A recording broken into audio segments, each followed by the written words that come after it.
Good morning, everybody. Thank you for coming. Excuse my congestion, a little seasonal here. We'll do the best we can together. So I'd like to discuss today many of the aspects of Pesach Sheni, or as it's called in the earlier Sfarim, Pesach Zira, Pesach Katan, the small Pesach. We commonly refer to it as Pesach Sheni. And I saw brought down from the Sefer HaTodah, the book of our heritage, he said, people usually think that the reason why it's called Pesach Sheni is because it's the second chance. And really, the reason why it's called Pesach Sheni is because it's the Pesach of the second month of the year. But okay, whatever reason why we call Pesach Sheni, as we're familiar, the source one over here is going to discuss the basic background for how this mitzvah developed. It's a fascinating mitzvah. Seems like it would never have happened if not for the fact that there were a group of Jews that complained that they missed the first Korban Pesach. Let's discuss a quick history recap. So the Yidden leave Mitzrayim, as we all know, Tesvav of Nisan, and they're in the desert ready for a year, and they bring the next Korban Pesach. There were some Jews who were Tamei, and the Gemara tells us the discussion, but they were Tamei from the Atzmos Yosef. They were carrying the bones of Yosef with them, and here it is, the second Korban Pesach of their life. The first year after they leave Mitzrayim, and they're not able because they're Tamei to bring the Korban Pesach, and they come and complain it's not fair. Now, a lot of things in life are not fair, but for some reason, particularly over here, they complained that it wasn't fair because they were Tamei, and Moshe says it sounds like you have a good taina. And the famous words they say are Loma Nigara. Why should we be diminished? Why should we be left out to bring this korban? And the pasuk says in pasuk Ches over here that Moshe tells them, Imdu ve'eshma ma'itzav Hashem lachem. Stand here and listen. I'm going to speak to Hashem right now. We'll get a direct communication right now. Quick answer what the solution is. And HaKadosh Baruch Hu tells Moshe in the pasuk Yud and Yud Aleph, don't worry, anybody who is tamei or in derech rechoka or distant away from the Beis Hamikdash by the first Pesach could now make what we call the second Pesach. Bring the second Korban Pesach, and the pasuk says the end of Yud Aleph, B'chodesh Sheni, Ba'arba Asiyom, the second month, the 14th day, Bein Harbayim, in the afternoon, Yasol, so you should shech the Korban Pesach, just like we did on the 14th day of Nisan, the month earlier. Al Matzos Umrom Yochlu, we eat the Korban Pesach, the second Korban Pesach, as well for Matzos and Marar, and there's no noiser, you can't leave it over to the morning. Chol Chukas HaPesach, you follow all the details of Korban Pesach the first time around, basically follow the same things for the second time around. We're not going to get involved in all the exact details about that, but that's the basic story. And again, it's fascinating that Korban Pesach Sheni, the second Korban Pesach, was only brought about because people complain. So you see that complaining actually gets you somewhere, because here they got a whole new mitzvah and they got the opportunity to get the second Korban Pesach. And what does it really have to do with us? Because it's very clear in the Psukim that if you brought the first Korban Pesach, so then the month later in Iyar, there's nothing for you to celebrate. You weren't having Pesach again. You were going to business as usual, regular work day. But now we know nowadays that we're all busy. If we do say Tachanun, if we don't say Tachanun, if we do eat matzah, we don't eat matzah, what type of matzah should we eat? Why really should we relate to this day as anything to do with us? We didn't bring a first Korban Pesach. We were all Tamei. There is no Beis Hamikdash, unfortunately. Why do we even think about Pesach Sheni? The Chora, it should have nothing to do with us. It only has to do with those people who had an opportunity to bring the first Pesach and they couldn't for some technical reason, either because they were too far or because they were Tamei. And if you don't have the opportunity to bring Pesach Sheni as well, so there's nothing to celebrate. There's nothing to do. So what are we having today? People eating matzah, people are nervous, did I eat matzah, did I not eat matzah, can I borrow some matzah? To be mekayim this so minig, as we'll get to a little later, of eating of matzah and Pesach Sheni. Why are we even trying to tap into Pesach Sheni if seemingly it's completely unrelated to us? It's like, it's like I'm a Yisrael. So, I'm not a Kohen. So am I going to do something that can commemorate the fact that the Kohanim every day in the Beis Hamikdash had to do specific parts of the Avodah? It has nothing to do with me. It's very nice what the Kohanim had to do. It's very nice what the Yidden had to do in the times of the Beis Hamikdash for those people who could have brought the first Pesach and didn't bring it, and therefore they get to bring a Pesach Sheni. What does that have to do with me?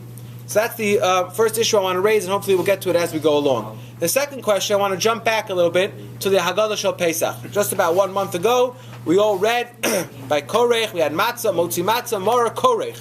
And we all say, or at least many people have the minute to say the following paragraph when they say, before they eat their sandwich. Zeichel Kamikdash Kehil, this sandwich I'm going to eat now of the matzah and mar is reminiscent of what Hillel did in times of Beis Hamikdash. Keinas Hillel b'zman shebeis Hamikdash hayakayim. So did Hillel. Hayakorech, he would sandwich together matzah umarar, matzah with mar, and some people add in, they also had the Korban Pesach. Okev ochel b'yachad. He would eat his sandwich together. L'kayim Hashemer, to fulfill the following pasuk. Al matzos umrorim yochlu. We eat the Karban Pesach with the matzah and maror. Now that's a beautiful pasuk, but the problem with it is as follows. That pasuk was right above us at the end of pasuk Yud Aleph in source 1. That pasuk is particularly referring to the idea of eating the Pesach Sheni.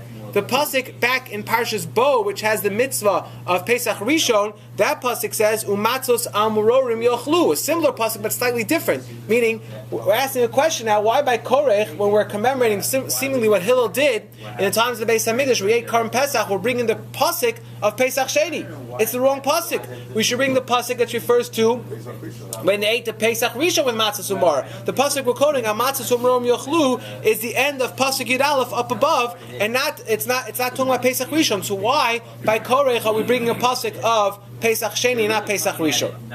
Okay, let's hold that for a moment.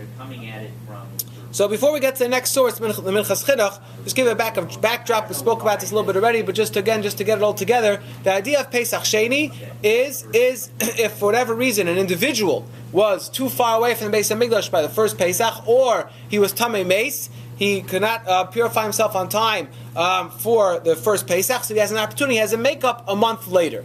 However, if Rov HaTzibor, if the majority of Klal Yisrael were Tamei, then the halacha is, then Tumah Hutra over here by Karban Pesach, it's a unique halacha, and the Klal Yisrael, if 51% of Klal Yisrael was Tamei by the first Pesach, then we would allow to bring the first Pesach B'Tumah. And even those people who are tahar could also bring it down. As the Mishnah and Gemara discuss little details how they would all enter the Beis Hamikdash at the same time, because you don't want the tahar people becoming tamei. Fine, okay, it's a technical issue how they deal with that, but there will be no Pesach Sheni. So again, if Rov of the Tzibur was tamei Pesach Rishon, the halacha clearly is in the Gemara that there's no Pesach Sheni because the Pesach Rishon could be brought b'tumah. Similarly, if most of the people are b'derech rechoka, if Rov of the people are b'derech rechoka, then also since there's no Pesach Rishon because most people aren't there. So it's interesting halacha. We go basar roiv when it comes to Karban Pesach. The Minchas Chinuch discusses how do we determine the majority and the minority over here. Are we looking about the people that are in close proximity? Let's say we got Hilchas Tumah, right? We want to say if Rov Klal Yisrael is Tumah, they can bring the first Pesach b'tumah. So we're looking for 51%. Are we looking for the Jews all the way out in the far east and the far west corners of the world? Or are we dealing particularly with the Jews that are in the locale here of the Beis HaMikdash? So Minchas Chinuch has a chiddush, and he says, this is what I'm going to paraphrase now from source 3. L'fi Masha Kasafti, he says, based on what I've written previously, it's a long piece, I just brought the last paragraph. He says, the main idea here is that we consider only those people that are here right now and want to bring the Karban Pesach. And those people that are not here, they didn't check in at all, so to speak, in the locale of the Beis HaMikdash, we don't take them into the equation. So if we have, for argument's sake, 100 Jews, pretty small, but just for argument's sake, 100 Jews in the proximity of the Beis HaMikdash on Erev Pesach, and 51 of those Jews are Tamei, so we say, Rov of the Jews are Tamei, you can bring the Karban Pesach b'tumah, and there's no Pesach Sheni. But if you have 100 Jews by the Beis HaMikdash, and 51 are Tahar, even though if you would take a poll and go around and calculate all the Jews in farther out places, and you would see that the majority is Tamei, it doesn't make a difference, then they would have to bring the Pesach Sheni. Even though we say that only individuals get pushed off to Pesach Sheni, not a tzibor, but you only count the numbers of people that are in our proximity again right here. So again, we look, according to Minchas Chinuch, about the numbers in front of us right here. From there we consider whether or not we should bring Pesach Rishon b'tumah, or we should bring Pesach Rishon only b'tahara, and those people that are Tamei have to wait for the second Beis HaMikdash. So again, we evaluate what's in front of us right now. Says the Minchas Chinuch, based on this idea, I would like to suggest a chiddush.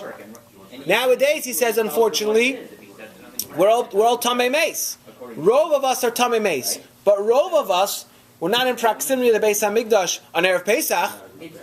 So, what do we consider? He says we consider that we would still be allowed to bring Pesach Sheni. Again, if Rov of us were in the proximity of the Beis HaMikdash on Erev Pesach, then it would have been suited for us to bring a Pesach Rishon, except that we are Tamei, we don't have the Beis HaMikdash, technical difficulty, but halachically he says, technically we would have been able to bring it, so there would have been no din of Pesach Sheni. But since we weren't there, we were in Chutz La'aretz, wherever we are, far away from the Beis HaMikdash, the halachic ramification of Pesach Sheni still exists. And therefore, says the Minchas Chinuch, where I bolded off the middle of the paragraph there, Im Kein Nira Bor, he says, therefore it appears to me, Im Yivna Habayis B'Meher B'Yameinu Bein Beis HaPesachim, if the Beis HaMikdash will be rebuilt, speedily in our days, between the two Pesachs.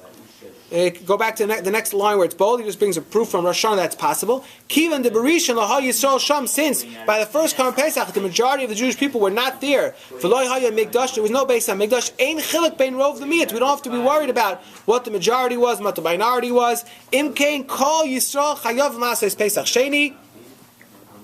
All Jews, says the Minchas Chinuch, are obligated to make a Korban Pesach Sheni, Kimo Geirim Harbe, as if we all became converts. Like if a person would become a convert between Pesach Rishon and Pesach Sheni, he would be obligated. We paskin to Machlokas, but we paskin to be obligated to Pesach Sheni. Kidinim Elu, because these halachas of Rov Umiyat, Heim Rak Omdim Chutz Lazar. It's only those people who are outside the courtyard of the Beis HaMikdash.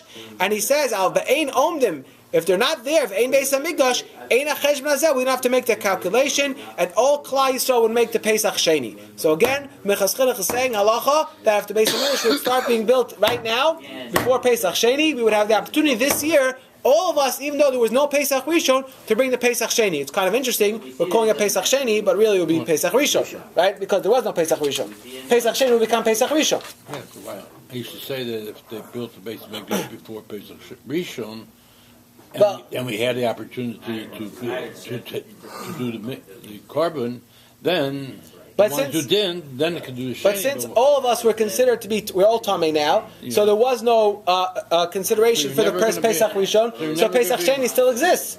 But Pesach Sheni, I'm just saying, would become Pesach Rishon. So if Mashiach comes today, and we have the schus to bring the Korban Pesach next week, so it would all be a first opportunity for us, but technically we're calling it Pesach Sheni. Minchas Chinuch concludes the last line where it's bolded, he writes an amazing thing. He says, V'ani kaisev zeh, I'm writing this halacha, Bein Shnei HaPesach, I'm writing it this time of year. He's writing it sometime after Pesach, before Yudal Iyar. Yehi Ratzain, may it be Hashem's will, Sheibana b'mehera, Kaidem Pesach Sheni, V'niskev Nasa Pesach Sheni, Amen v'Amen. I hope this year to bring it, says the Minchas Chinuch. I'm writing it this time of year. It's a seasonal halacha, and I hope I'm going to fulfill it this year. So at this point right now, we introduced the Chiddush of the Minchas Chinuch. Others say this as well, but we're bringing from the Minchas Chinuch that if, even though no one brought a Pesach Rishon, so you would think, if there's no Pesach Rishon, you don't have a makeup. If there was no original, the Minchas Chinuch said it's the Chiddush, since we're all Tamei, and none of us were by the Beis HaMikdash, but Pesach Rishon, therefore we'd all have the opportunity to bring Pesach Sheni. And then he concludes afterwards, where it took off the bold, he says he saw in the Yerushalmi this idea as well. It's a machlokas of a Tanoim. So in source 4, I quoted the Yerushalmi, and this is the Yerushalmi Masechtas Pesachim, beginning of the 9th parak. And I'll just read what I put down. It says, Nitein li Yisrael livnos Beis HaBechira. If the opportunity is given for the Jewish people to rebuild the Beis HaMikdash, and some Mefarshim from a Daik from there, very interesting, that we know it's a discussion how the third Beis HaMikdash is going to appear. Some say that the third Beis HaMikdash will fall down from Shemayim as a fiery Beis HaMikdash we built from HaKadosh Baruch Hu, but there are those that want to be B'daik from this Yerushalmi that you see that we're going to have the opportunity to build the Beis HaMikdash, because Yerushalmi says, if we get the opportunity to build the Beis HaMikdash, what should be the halacha? So the implication is that who's building it? We're going to get the contract. Hope we get good builders. So if we get the opportunity to build a Beis HaMikdash, Yachid Oisa Pesach Sheni, Vein Tzibur Oisa Pesach Sheni. So the Tanna Kama says only single people can make Pesach Sheni, not the Tzibur, only individuals. Therefore, the Tanna Kama learns, not like we were saying till now, that since no one brought the Pesach Rishon, therefore the whole Tzibur, the masses cannot bring Pesach Sheni. So according to Tanna Kama, if the Beis HaMikdash gets built right now, we would not have the opportunity to bring a Pesach Sheni. Rabbi Yehuda says, Tzibur Oisa Pesach Sheni. No, the whole Tzibur could have the opportunity to make a Pesach Sheni. Shekei Matzinu, he says, I have a scriptural source for this as well. In the story of Chizkiah, in the story that's recounted in Divrei Yamim, She'asa Pesach Sheni, there was one time where the whole Klal Yisrael missed the first Pesach, and he established that they could make the whole Klal Yisrael make Pesach Sheni. Hadu the Chsiv, he quotes the pasuk in Divrei Yamim, Ki Barbas Am Rabbas Me'Ephraim Nashav V'Goymer. So we have here. They missed the first one. What happened? They missed. There was days in the Chizkiah. There was a story that they missed the whole Klal Yisrael missed Pesach Rishon. They were Tamei and they were Avodah Zarah, a whole story over there. And Chizkiah Melech decreed that Chizkiah Melech decreed they couldn't make the Pesach Sheni, even though the whole Tzibur. Rabbi Yehuda, they could yes. Chizkiah said they could yes make the Pesach Sheni. So Rabbi Yehuda is bringing that as a proof that you see that's not just for individuals. You see the masses as well. The whole Tzibur was able to bring Pesach Sheni. There's a fascinating Meshech Chachma. I'm just going to mention it quickly. Meshech Chachma learns that if we go with the sheet of Rabbi Huda and Meher B'Yameinu, if the Beis Hamikdash is built this week, and we'll have the opportunity to bring Pesach Sheni, Meshech Chachma learns in the Pesukim and Parshas Ba'aloischa, we wouldn't just celebrate Pesach Sheni for one day. We would have a whole other week of Pesach to celebrate. So just because if you think you had enough in Nisan, according to the Meshech Chachma, we're going to celebrate Be'ezer Hashem Pesach Sheni next week, which will be Pesach Rishon for us. We're going to have a whole week off again to celebrate Pesach. What if the Beis Hamikdash is built before 7 you don't have 7 days between when the Beis Hamikdash is built and... So Hirsch Chaim is raising a very good technical point. We'll get to that there's an issue here because the Beis Hamikdash could be built at the end, let's say, of this week. Towards closer to next Sunday is Yudal Iyar. So if it's built today, we have a good chance still to become. We need 7 days for purification process because we're all Tamei Meis. When you get to Eifah Paraduma, the Kohanim will have to work overtime and work it out. But fine, I'm sure it'll work out well. But we have enough time if the Beis Hamikdash gets built today. If the Beis Hamikdash Chas V'Shalom only gets built later on in the week, then we're not going to have enough time because we need 7 days to be purified before Pesach Sheni. You are correct. So there is a technical issue. There's another technical issue we'll get to in a minute, but that's one technical issue if it happens later in the week. So it has to happen within enough time for us. That's why the shir is today, a whole 8 days before Pesach Sheni, so we'll have enough time to become tahar. Is the Pesach Sheni only the tahara? Right, if we're still tamei, yeah, right. If it's still going to be tamei, then that's it. We lose our chance. Don't you think that if the Beis Hamikdash descends, that it's going to descend in time for us to all be able to go there? I hope it's so. It's just going to sit there for... Well, no, we can go there, but we won't be able to bring Pesach Sheni. But other things. We no. all got lots of kabbanas to bring, but we won't be able to bring Pesach Sheni. Yeah, but isn't it kind of significant? We would like, yes, that's what we hope. That's what we're having to share today. We're getting ready. Okay, so now let's go back to the question we raised before. We raised before by Koirech, and by the Seder night, we all said Zeicha Mikdash Kehil, etc. And we ended off saying, we asked why we're bringing the pasuk of Pesach Sheni. It would have been more significant, it would have been more appropriate to bring the pasuk from Pesach Rishon. So on the next page, in source number 5, it's from the Sefer K'maitze Shal Rav, which is a great Sefer on Chumash. It's Malakeh, it collects from many fascinating stories and Devei Torah from various interesting sources. And they bring a Meister from the Belzer Rebbe. I think it was the first Belzer Rebbe, it was called the Sar Shalom from Belz, and he asked this question by the Seder. Why is it that we're saying this pasuk al matzah senorim yechlu at the end of Korach? We should say the pasuk which is for Pesach Rishon. So he says, it's 4 lines down in this paragraph, it says, Kavanas bal Haggadah hi, the kavana of the Haggadah here is b'lashon bakasha. It's a tefillah, it's a request. Shekein atabav, we're saying nowadays with our abundance of sins, we don't have a Korban Pesach, and we can't, all we can do is a Zeicha Mikdash, but we're diving to Hashem, Sheishuas Hashem, Havai Keherifying, the salvation of Hashem should come quickly. V'yibana HaMikdash Beis Hamikdash should be rebuilt. Lifnei Pesach Sheni, and we're saying we should be Mekayim. We were asking Kodesh Baruch Hu to Bakasha, please let us. Right now we're having only matzah and maror. It's a shvacha sandwich. We want the meat. We want the steak in the middle. We want the lamb chops in the middle. So we're asking Hashem, please let us fulfill our matzah sumroim yechlu, so we can fill Pesach Sheni properly next month. So it says the Belzer Rebbe, this tefillah of Korach is not just a statement. It's like, FYI, this is what Hill used to do. Okay, let's eat. No, we're davening now by Korach that we should be zoiche for the fulfillment at the end of Pesach Sheni. We should be zoiche to have Pesach Sheni properly with the Korban Pesach. So that's a beautiful pshat from the Belzer Rebbe. The problem was, is that someone told this pshat over to the Sholem Eshiv. The Sholem Eshiv was Rav Levov, Rav Yosef Shol Natanson, and tremendous Pesach, thousands of chuvas, and he was Litvish. And he said, well, it's a great pshat, maybe for the Chassidish Olam. But the problem is that it's against the Gemara. Because the Bavli says, Pashas Lashon of the Gemara is that only Yechidim, only individuals can bring a Pesach Sheni. The Tzibor, the masses, can't bring a Pesach Sheni. So we can't be diving that we should all bring Pesach Sheni. It's not possible. Because none of us brought Pesach Rishon. So the Sholem Eshiv sent back to the Belzer Rebbe, your pshat is against the Gemara. So the Belzer Rebbe responds, that's the paragraph later, he says, what do you mean? I have a Yerushalmi, like we said before. The Yerushalmi backs me up. The opinion of Rabbi Yehuda in the Yerushalmi is that if the Beis Hamikdash would be rebuilt, Meher B'Yameinu, between Pesach Rishon and Pesach Sheni, even though usually Pesach Sheni is only for individuals, not for the Tzibor, but here where no one brought the Pesach Rishon, we would, yes, according to Rabbi Yehuda, bring a Pesach Sheni. So therefore, the Belzer Rebbe defended his pshat based on this Yerushalmi that we just quoted, that we would, yes, have the opportunity to bring a Pesach Sheni according to Rabbi Yehuda. Now, they don't bring this question over here, but I pose the question to you, is that, okay, that's good according to Rabbi Yehuda, but Rabbi Yehuda's arguing with the Tanna Kama, and we have a general principle that we don't paskin like Rabbi Yehuda against the Tanna Kama. So that's something to think about. just more food for thought, is that it could be many of the kloli hapsak that we have within the Mishnayos might change B'Mais HaMashiach. There's a famous word from the Arizal that B'Mais HaMashiach we're going to change.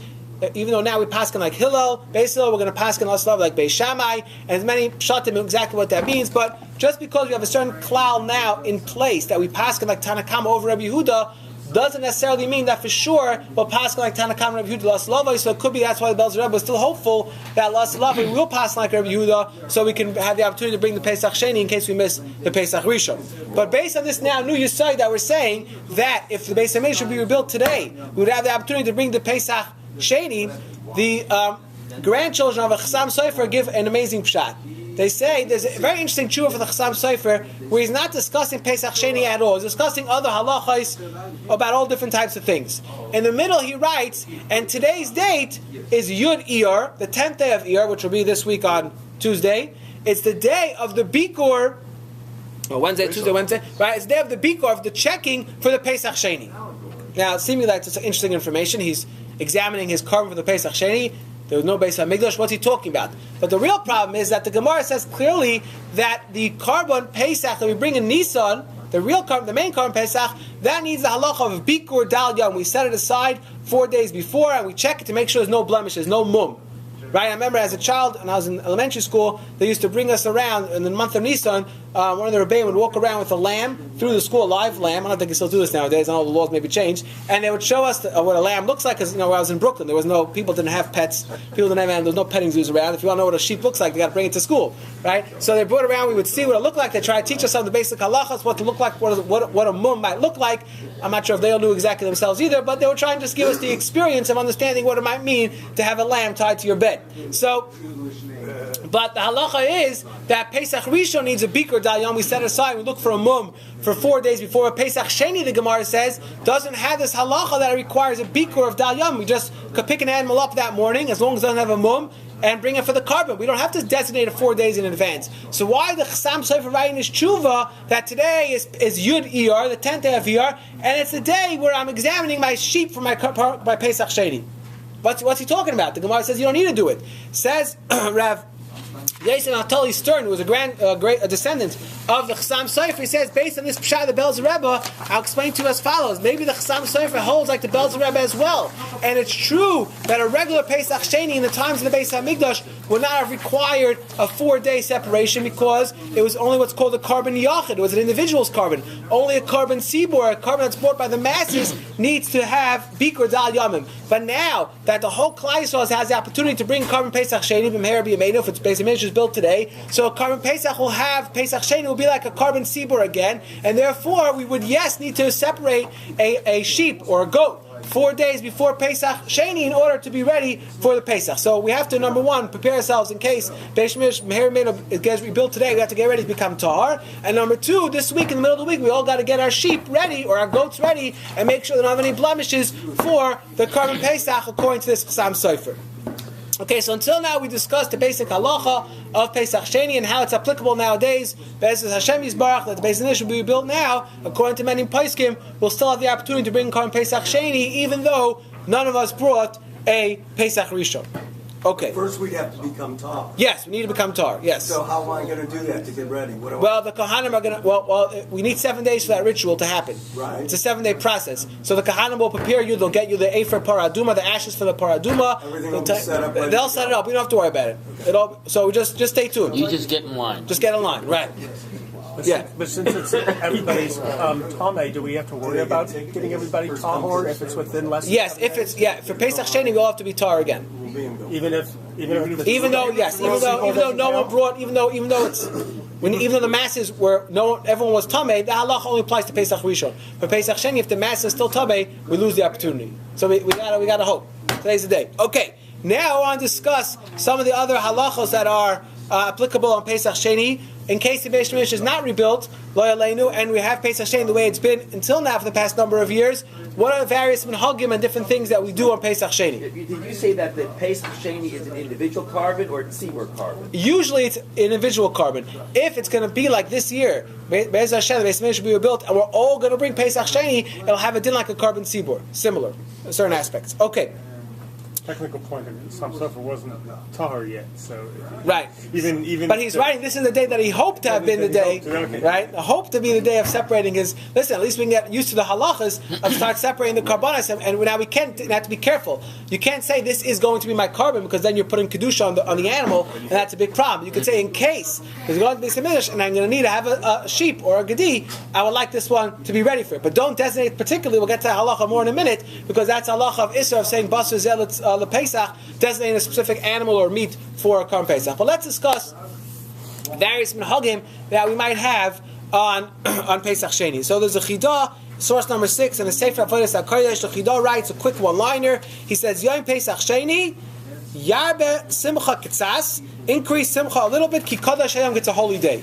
Now, he doesn't give too much reason why. Like I asked before, what's so special about the day? It's only applicable if you didn't bring a first Karban Pesach, and now you have the opportunity to bring a Pesach Sheni. Let's say in the times of Beis HaMikdash, we all brought a Pesach Rishon.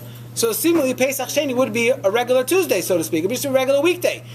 We could do lots of holy things, but it shouldn't be anything particular. But here the Chidah is saying, for some reason, there's an idea of having some level of Simcha because some Kedusha to the day. Comes along the Yavitz. He's not discussing the Chidah per se, but I think it could fit in very well. And that's in source number 7 on the next page. This is Rav Yaakov Emden in his Siddur. And he writes something fascinating. The third line down the paragraph, he writes, he's talking about here the 14th day of Iyar, next Sunday. He says, Hu Yomtiv Shel Devreim. It's a Yomtiv that has sources in rabbinic writings. V'chisas Pischa Ze'ira, that's the Lashon of the Brisa of Megillas Tainis. That's the day where we shech the small Karban Pesach, so to speak, the Pesach Sheni. Then he continues on the next line and says, Roi, it's appropriate. Shaloi Loim by Tachanun Kapanim. At least you shouldn't say Tachanun.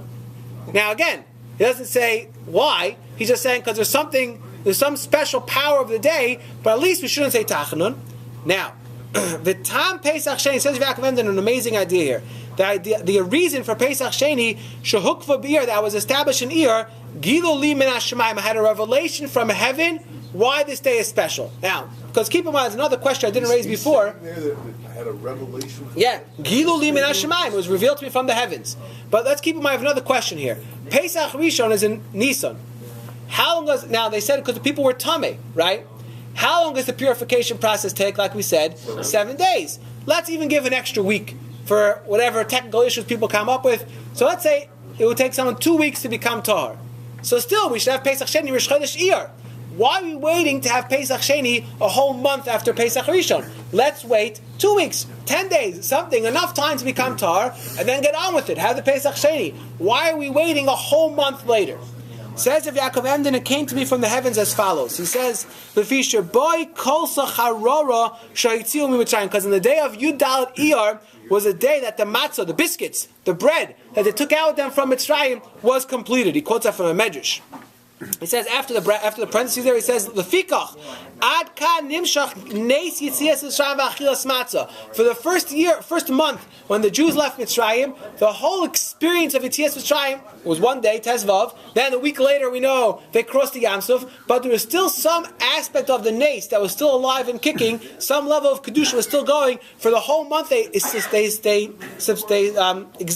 on the matzah of Yitzias Mitzrayim for 1 month. They had 1 month's supply of food with them when they left Mitzrayim. That's what Yaakov Emden says. So there's something special that up until Yud Dalet Iyar, there was some kedusha still from Yitzias Mitzrayim, and that ended at the end of Yud Dalet Iyar. So he suggests that the Chayin Pesach Sheni Matzah v'Chometz Yimabayis. So the first Pesach Sheni, although at that point no one brought Pesach Sheni, the first year the Jews left Mitzrayim, no one had Pesach Sheni because they all left. They did Karban Pesach in Mitzrayim. They all left. A month later, though, says Rav Yaakov Emden, is when they ran out of matzah. That's when the Nes of Yitzias Mitzrayim ended. The next year, they're having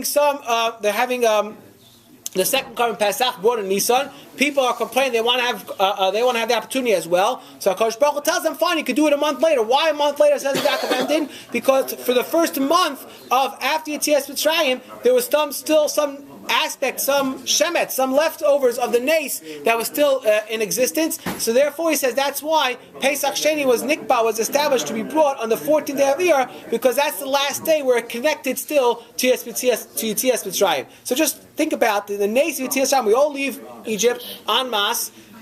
Crazy scene. A week later, we all cross the Yam Suf, and we're all still living in some hard situation. We're all living on matzah for the next 3 weeks until the matzah runs up, and then only the next day, on the 15th day, is when the mun starts falling. So it says, this is why the day here of Yudal Iyar has some significance to it, because it's a day where the nace of Yetzias Mitzrayim culminated by the fact that our matzah ran out. This is a suggestion of Rav Yaakov Emden. It's strange though, because supposedly we ran out so fast that we only had time to bake it. So not only did we bake for one day, we baked for it. Seemingly right. Yale's asked a good question. Since we ran out because we had a run, we were leaving on the run, right? We couldn't bake bread because we were on the run. But even though we were in the run, we still had enough supply, right? Yiddish Shemama, how much does she pack for, right? You got that bag. It's never going to run out so quick. You got a month's supply of food always, right? So the Jews had a month's supply of food with them when they left Mitzrayim. Now, the Shulchan Aruch, for them, but for their animals and everything. right? Yeah, everybody has. It was a miracle. It's unbelievable. The Shulchan Aruch does not tell us in Siman Kuf Lamed Alf in Aruch Chaim that this is a day we do not say Tachanun. There, the Shulchan Aruch lists many days that we do not say Tachanun. The Shulchan Aruch over there does not say not to say Tachanun. And the Aruch HaShulchan in source number 8 is bewildered. He says, Pesach Sheni lo chashvu. Pesach Sheni is not counted on the list. V'hu pela, and it's wondrous. Why doesn't the Shulchan Aruch say not to say Tachanun on Pesach Sheni? And then he says, U'minak asfardim shlo lipo bai. However, the meaning of the Sfardim is not to say Tachanun, but seemingly the Aruch HaShulchan is saying that the meaning of Ashkenazim is yes to say Tachanun. And the Pri Megadim writes that since it's not mentioned in the Shulchan Aruch not to say Tachanun, we should say Tachanun on Pesach Sheni. And the Mishnah Berurah as well does not say, in his list, does not say not to say Tachanun. So it seems like if you're a real Litvish guy, you would say Tachanun on Pesach Sheni. And the Chazon Ish, and those people who follow the sheet of the Chazon Ish, say Tachanun on Pesach Sheni. However, as we know, the common custom is, I think the shul here as well, if I remember correctly, we'll check next week on Sunday, custom of many people is not to say Tachanun on Pesach Sheni, and in Lakewood Yeshiva as well, that's the minhag. We do not say Tachanun on Sunday, on Yud Dal Iyar on Pesach Sheni, and however, the minhag in Lakewood is that the mincha before we do say Tachanun. So Shabbos, let's say, this Shabbos we would say Tzidkascha, but if it would be a weekday, we would say Tachanun, because even though usually the rule is, you don't say Tachanun, the mincha before the day, you don't say Tachanun, say Rosh Chodesh, right? So we don't say Tachanun on Rosh Chodesh, also mincha before we don't say, but that's only because there's some more Kedusha to the day that doesn't exist by Pesach Sheni. There's other reasons, but that's the different minhagim. However, there are some Hasidim, and that's in the source number 9, Imre Pinchas or Pinchas Kartzer, excuse me, from the earliest Talmid of the Baal Shem Tov, he brings down that not only is the minhag not to say Tachanun on Yudalid, also the minhag is not to say Tachanun on Tezvav Iyar, and he says because that's the day when the mun started falling down. We said before from Yaakov Emden, and then the footnote over here in source number 9 in Kuf Mem Gimel, he brings from the notes of the Manistritzer. That's a small, for those who are familiar with Ukraine geography, that's a small place right near Uman, Manistritz, and there he brings as well that the Baal Turim brings this idea as well, that the mun started falling on the 15th day of Iyar, and that's why some Chassidim won't say Tachanun on Sunday this year, Yudal and Tezvav. And if you're really Chassidish, other Chassidish Sfarim bring down, they don't say Tachanun the whole week of Hayd. As we know, the various days of Sfiros Omer correspond to different Sfiros of the Elamas HaYonim. And for those people who understand what all these things mean, maybe they'll explain to me one day, they don't say Tachanun the whole week when it represents the Sfira of Hayd. Okay, so if you're really Chassidish, that'll be a minhag. If you don't have that minhag, then probably you will say Tachanun. Okay, let's move on. So that's the idea of Tachanun saying or not saying. As we know, the most common custom on Pesach Sheni is everyone wants to get their matzah out again and have some matzah. So where does that come from? Some people think it's a halacha, it's a gemara, it's a pasuk. None of the above are true. It's a complete minhag, custom.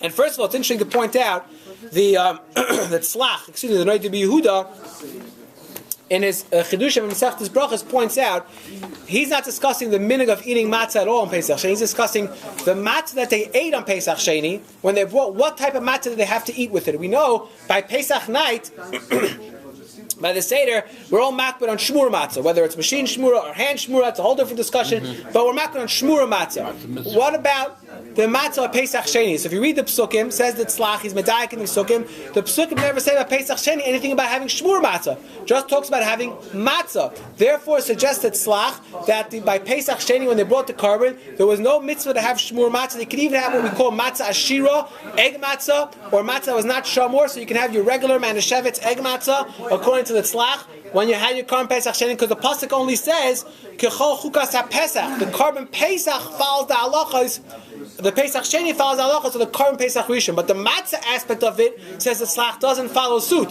So according to the tzlach, it would come out that when you have your matzah with your Pesach Sheni, you do not have to have shmur matzah. You can have even your non-shmur matzah. So it would follow suit. That would seem for those people who have the minig to eat matzah. You don't have to be makbar and having hand matzah or shmur matzah for Pesach Sheni. Any matzah would suffice. But where does this minhag come from? And secondly, the Achronim point out an interesting question. When is the common custom to eat matzah? On Yud Dal Iyar. But if you're bringing the Pesach Sheni, when did you eat your matzah? Not on Yud Dal. Yud Dal was there, you slaughter, you sacrifice, you bring the carbon. You eat it only in the evening, after Yud Dal, the evening of Tesvav, the 15th. So why are we eating matzah, on the 14th day of Iyar? We should eat matzah on the 15th day of Iyar if we want to fulfill the remembrance of Korban Pesach Sheni. So this question is brought, in source number 10 from the Avnei Nezer. The Sefer Kli Chemda brings out the Avnei Nezer was bothered by this. Why did it become the minhag to eat matzah on the 14th? It should be the minhag to eat on the 15th. About halfway down, the Kli Chemda wants to offer his own answer, and he says an interesting word. He says, "Vani amarti." I would like to suggest Efshar Hatamu, the reason why we eat matzah on the 14th and not the 15th, because in truth, Yesh Chash, there is what to be concerned about of Baal Taisif. There's a prohibition of adding onto a mitzvah. Maybe we should be concerned that a person saying, I'm eating matzah now to fulfill the idea of Pesach Sheni, that's about you're adding onto a mitzvah. You don't have a Korban Pesach right now. You're just eating matzah because you want to eat matzah. And if you're having in mind to fulfill a mitzvah, you might be. It's a custom.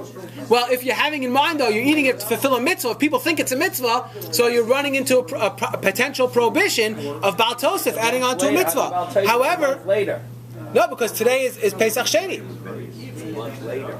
It's Pesach Sheni, and there's a mitzvah if you bring a carbon to eat matzah with it. So people think they have a mitzvah. He says you run into a problem of maybe having a potential Baal Taisif. He says, but if you're doing a mitzvah shaloi bizmanoi, then it needs kavana, meaning like this.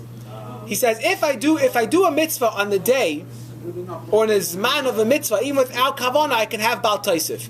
But if I do a mitzvah shaloi, meaning if I take a lulav and esrog in the middle of Kislev, and I pick it up and just shake it for the fun of it, there's no Baal Taisif. There's no shaykhis to the mitzvah. But if I have kavana at that point, then there's a potential problem. He says, but that's dafka if you eat it on the day of the mitzvah. But here, if you want to eat matzah on Yud Daled, so then you would have to, you would not be over about Taisif if you're just eating it for the fun of it, so to speak. It says if you're eating it bisman mitzvah, which would be tezvav, then there's more of a concern about Taisif, there's more a potential problem about Taisif, because you're actually eating the matzah at a time when matzah needed to be eaten if you had this mitzvah. You mean so, on the 15th? Right. So therefore we specifically eat on the 14th, he's saying he's trying to defend our custom to eat on the 14th. Why do we specifically eat on the 14th? In order to avoid any potential problem about Taisif, therefore we won't transgress adding a mitzvah, because it's not the day to eat anyway. So it's ridiculous what you're doing. So it's just a custom to remember, we'll get to this more in a minute, what we might be doing. So it's completely a zeicher, and therefore we avoid any potential problem of Baal Taisif. Hold this thought for 1 minute.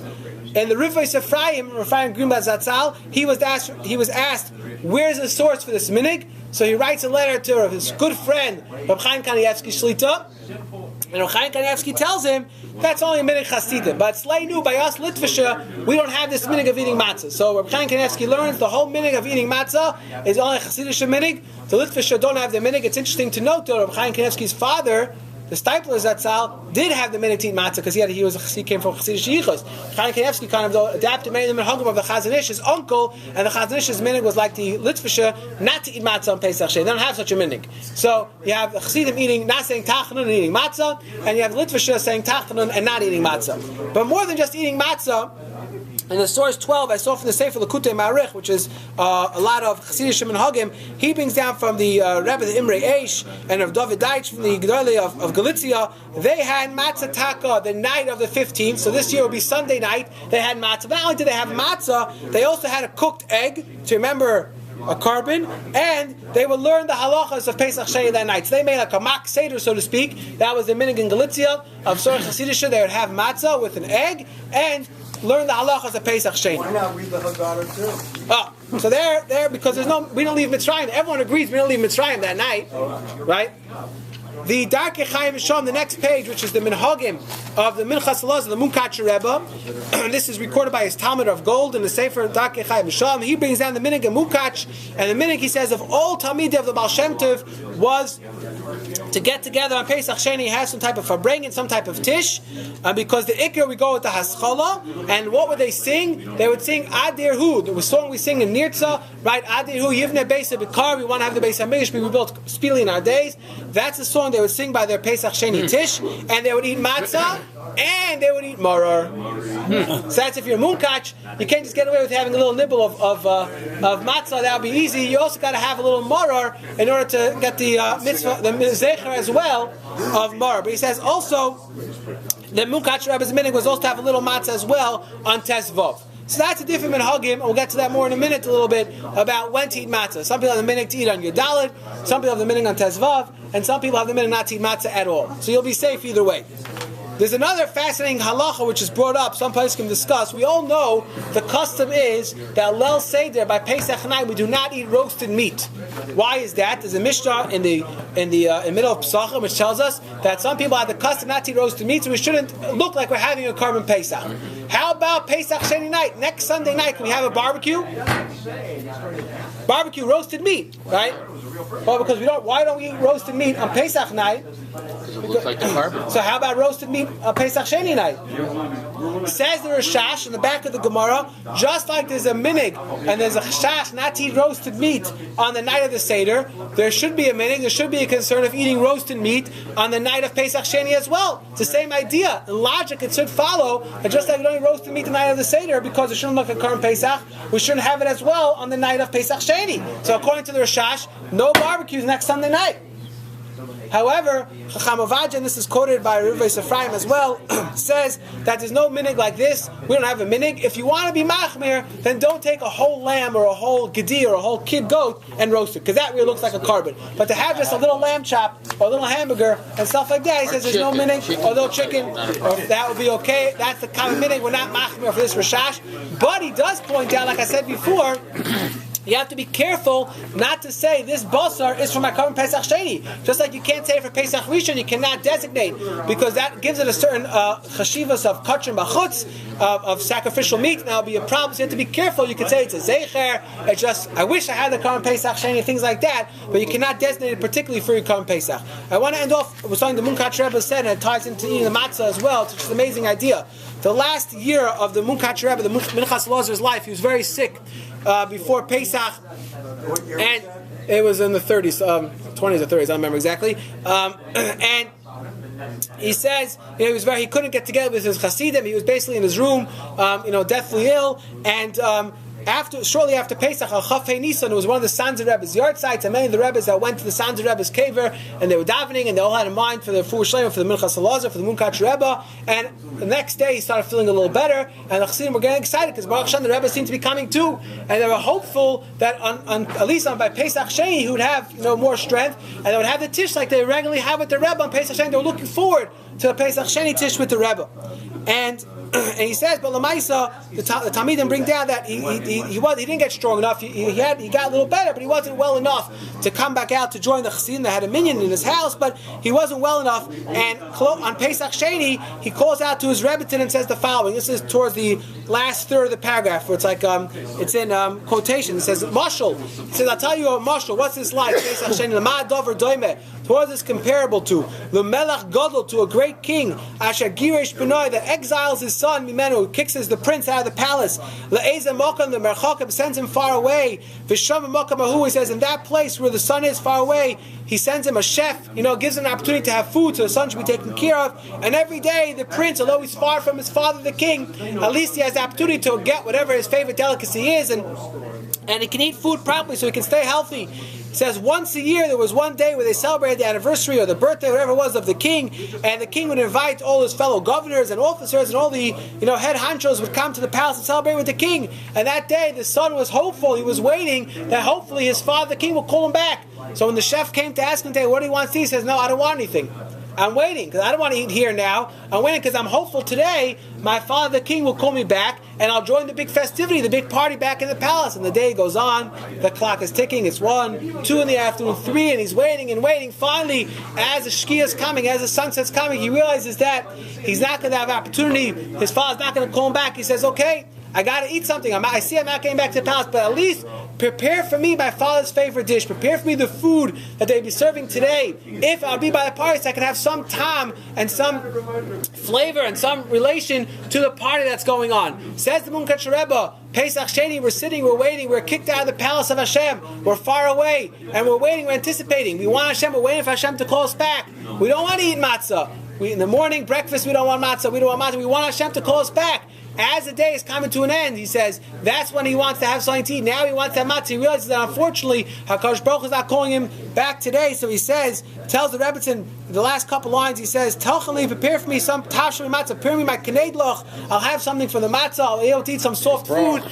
It's Pesach Sheni, right? But he says now he can tap into something. Unfortunately, the king is not calling him back, but I'll have something to remind him of the chukah, of the desire that he has to come back close to the king. So that's something to keep in mind when we're eating our matzah on Pesach Sheni. If we have such a minhag that we want to be desirous that at least we should remind what HaKadosh Baruch Hu wants us to eat.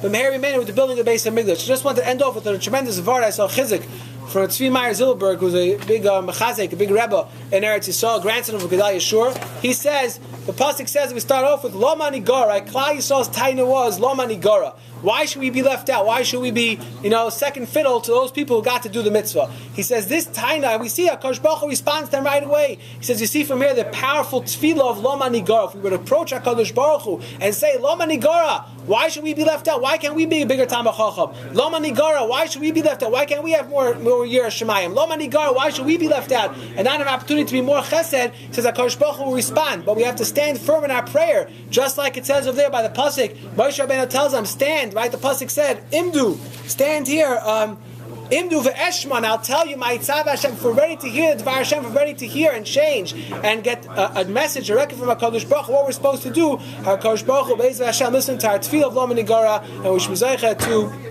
go up miles and miles and Avayas Hashem. We should be zeicha this year to bring the current Pesach from Meher B'Yameinu. Amen. You make the